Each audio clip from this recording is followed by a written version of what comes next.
Last things I want to share with you, my brothers and sisters, is a few du'as, a few dhikrs that you can do, inshallah, that the our Sharia has taught us, the Prophet ﷺ taught us. It's also in the Quran. And I'll just say a few of them and conclude with a beautiful poem, if you don't mind.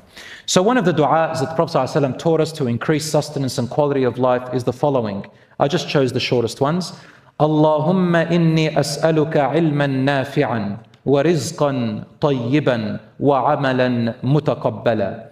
O Allah, I ask you for knowledge that is of benefit, a good provision, and deeds that will be accepted. And you should recite this dua upon waking up in the morning. Once again, Allahumma inni as'aluka ilman nafi'an rizqan tayyiban amalan mutaqabbala. The second one is a dua of Yunus alayhi salam to take you out of any difficulty. Subhanaka Allahumma inni kuntu minaz-zalimin. Or subhanaka inni kuntu minaz-zalimin. O Allah, you are so perfect, I am not. I have oppressed and wronged myself. Saying this dua will take you out of every hardship. The Prophet ﷺ said so. Another dua that you can say and dhikr is this. Allahumma inni a'udhu bika min al-faqri wal-qillati wal-dhilla. O Allah, I seek refuge in you from poverty and from lack of resources, wal-dhilla, and humiliation, needing to ask people. وَأَعُوذُ بِكَ أَنْ أَظْلِمَ وَأَنْ أُظْلَمَ. And I seek refuge in you, my Lord, from being an oppressor to others and from others oppressing me. This is Rasul sallallahu alayhi wa sallam told us, the hadith in Rawahu Imam Ahmad.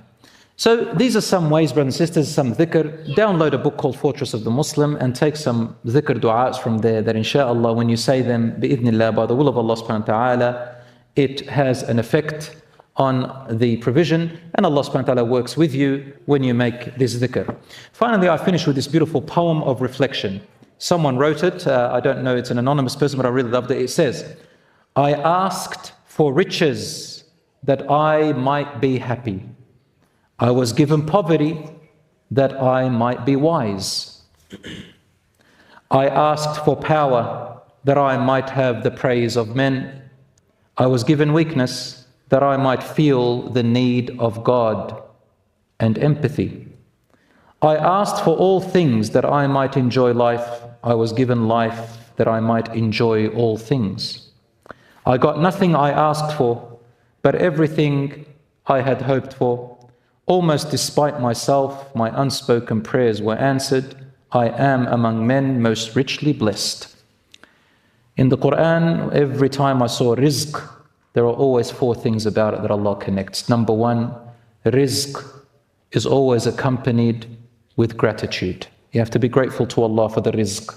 Number two, that it is accompanied with knowing that you get what you need, not what you want always. Allah gives you what you need for what He wants you to be in this life. Number three, it talks about never letting pursuit of wealth take over your obligations and worship. You stop it, you pray. You don't let it overcome your purpose of life and your worship. And number four, rizq is always attached to charity. Give. And when I say charity, I don't mean just to the poor and through charity organization. Everything you spend to benefit others is called a charity in Islam.